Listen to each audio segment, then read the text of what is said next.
Bonjour, je suis Raoul Tagliarini, responsable du logiciel de planification Bamboo chez Prologia.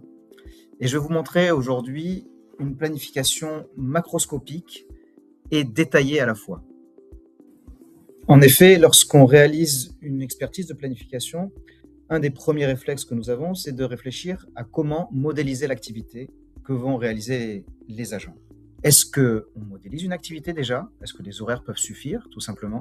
Est-ce qu'on va générer une activité de façon macroscopique avec des postes qui vont identifier les différents rôles que vont prendre les agents sur la journée? Ou est-ce qu'on va encore plus dans le détail? Et à ce moment-là, on utilise des tâches ou des courbes de charge, des tâches issues de courbes de charge pour déterminer très précisément quelles tâches sont censés faire les salariés pendant leurs horaires. Pour illustrer cela, je vais vous montrer la planification d'un de nos clients, qui est un petit aéroport. Et nous avons fait cette expertise de planification sur un service de sûreté. Voilà le planning d'une semaine. Il y a les opérateurs, il y a les coordonnateurs et les superviseurs. Ils sont organisés en grilles. Et pour le dessus, nous voyons les coordinateurs, les opérateurs au milieu et à la fin, ça a été trié comme cela, les superviseurs. Les absences sont placées sur le planning et les repos qui sont issus des grilles. L'activité a été modélisée sous forme de postes, d'abord pour les superviseurs et les coordonnateurs. Lançons une première planification avec uniquement les superviseurs et les coordonnateurs. Cette planification va privilégier les postes de supervision. Donc, s'il manque un superviseur, il va trouver un coordonnateur pour le remplacer. Donc, les postes de supervision sont prioritaires par rapport aux postes de coordination. Voilà, après la sauvegarde de cette première planification, on voit les postes de coordination matin et après-midi qui sont affectés, et même un coordinateur qui a un poste de supervision du matin. Pourquoi il a un poste de supervision?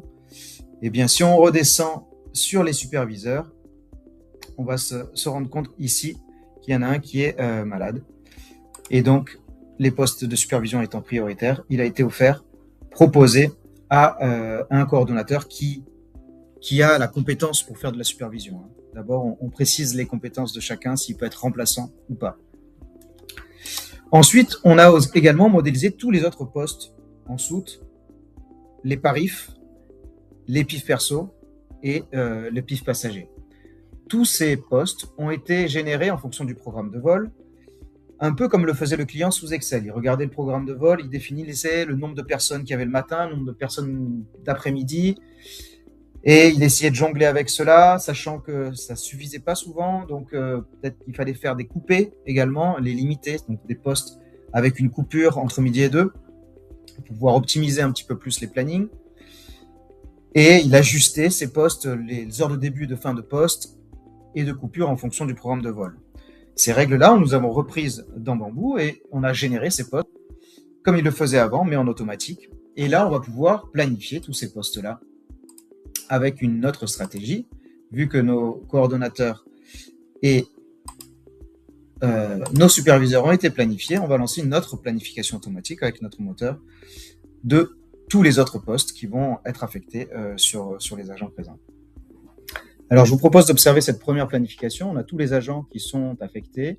Ici, on retrouve donc les coordinateurs, dont un qui fait un poste de supervision. Et ensuite, les postes matin, soute, les parifs également, les de nuit et de jour, de matin et de soir qui sont affectés. Les postes qui ont des coupures de midi qui sont affectés également sur tous les opérateurs. Certains sont absents, vous voyez des congés, des repos compensateurs, des formations également, donc tout est pris en compte évidemment pour cette planification. Maintenant, le client va vouloir vérifier que sa planification sous forme de poste, est-ce que les règles qui ont été mises dans l'application sont fidèles à ce qui va se passer sur le terrain. C'est toujours une prévision quand on prévoit l'activité qui va être faite. Dans un deuxième temps, on a défini des courbes de charge de besoins précis. Avec l'expérience des planificateurs, ils savent nous dire qu'en fonction des départs, en fonction des destinations des départs, en fonction de la taille, de la capacité des appareils, on peut prévoir le nombre de passagers et du coup le nombre de personnes qui vont passer au pif passager. Du nombre de personnes va dépendre le nombre de pifs qu'ils vont ouvrir. Ils vont ouvrir le premier pif par défaut et ensuite un deuxième pif s'il y a un Airbus qui est là, par exemple, puisqu'il y a beaucoup plus de passagers, les autres avions étant des ATR qui sont plus petits. Et également, il y a des raisons quand il y a d'ouvrir un troisième pif, quand il y a certaines simultanéités de vol qui font qu'il risque d'y avoir un goulot d'étranglement au pif. Donc à ce moment-là, ils ouvrent un troisième poste de pif passager. Donc avec eux, on détermine qu'est-ce qu'une simultanéité. Ainsi, on peut déterminer que quand on a deux ATR et un Airbus qui sont dans la même tranche horaire, on peut déterminer que là, c'est une simultanéité qui va nous permettre d'ouvrir un troisième pif. Je vais vous montrer ça dans le détail, en allant dans le détail d'une journée comme celle du samedi, justement, où ils ont souvent besoin d'ouvrir un troisième pif. Ici, vous voyez les différents vols de la journée. En dessous, il y a les postes qui sont déjà affectés. Les différents vols de la journée avec les départs en vert et les arrivées en rouge. Je vais sélectionner les simultanéités qu'on aura identifiées automatiquement. Ici, vous voyez ces départs qui sont surlignés en jaune parce que ici, j'ai un premier vol qui est un ATR, un deuxième qui est très proche et un troisième ici, également très proche. Ces trois vols vont constituer un groupe de simultanéité dont on va se servir pour générer un troisième pif. Ensuite, ces courbes de charge, ici, ont été générées en fonction de tous ces départs également et des simultanéités qui ont été identifiées. Le premier pif, on peut voir combien de personnes on va avoir besoin, 9 personnes le matin pour cette journée-là. On a le troisième pif qui va se situer au matin, justement en dessous de la simultanéité de vol qu'on a identifié, et des pifs 2, les deuxièmes pifs pour l'international ou hors international. Ces courbes de charge ont été générées, elles ne vont pas servir à générer les horaires, puisqu'on veut garder dans la conduite du changement les horaires auxquels étaient habitués les agents. On a déjà une planification qui va fonctionner et la deuxième étape que nous allons faire, donc, c'est on va supprimer les postes de pif personnel pour y insérer la courbe de charge, les courbes de charge de pif. Ainsi, on pourra observer nos horaires sans les changer et on va voir si les horaires de nos postes vont bien répondre aux besoins plus précis des courbes de charge. Pour cela, je vais déplanifier uniquement les personnes qui ont reçu des postes de pif de matin ou d'après-midi. Pour ça, je vais utiliser une stratégie de déplanification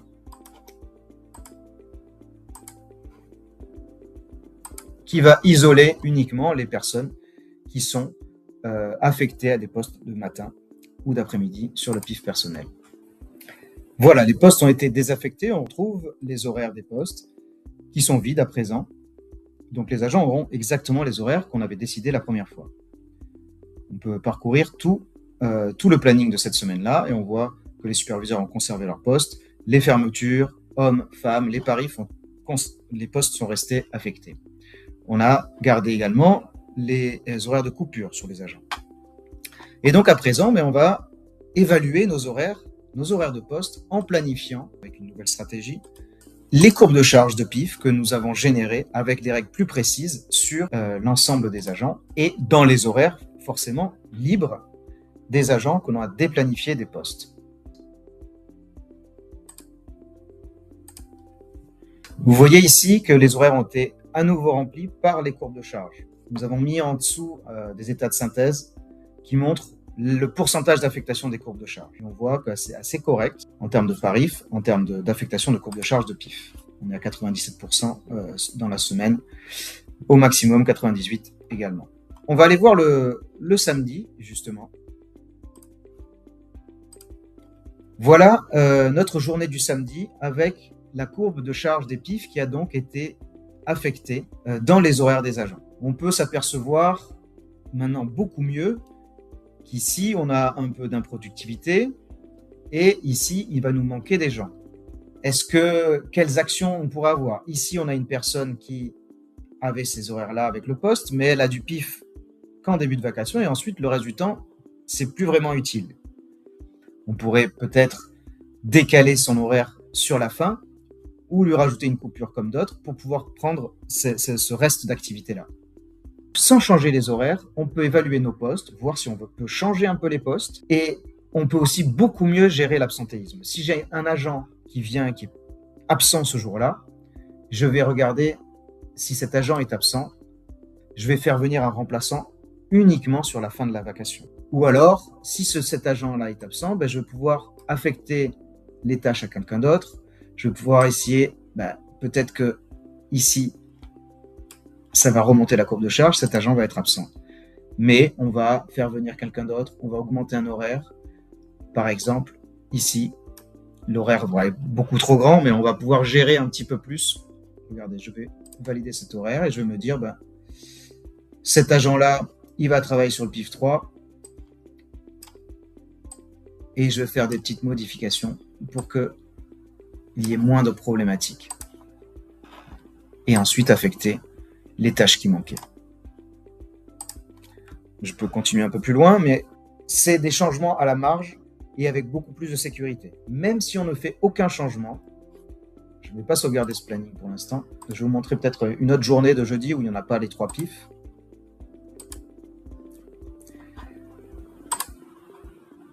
Les pifs sont pratiquement tous affectés. Il reste un reliquat à la fin. Justement, ces personnes-là pourraient avoir une vacation un peu plus courte ou terminer un peu plus tard pour avoir un peu plus de gains sur la fin de la semaine. Donc, on a beaucoup de réflexions, mais en tout cas, même un superviseur, avec cette planification détaillée, va pouvoir savoir que s'il y a une tension dans la journée, ça va se situer plutôt dans ces horaires-là, aux alentours de 18h. Le matin, on est tranquille, et dans l'après-midi, encore plus tranquille. Donc, c'est très bon pour un superviseur de savoir à quel moment il va falloir qu'il soit un peu plus attentif parce qu'il risque d'y avoir une problématique parce qu'il va manquer quelqu'un. Voilà comment Bamboo peut aider à une planification. N'hésitez pas à m'envoyer des commentaires si vous avez d'autres questions sur cette présentation. Et je vous souhaite une bonne planif.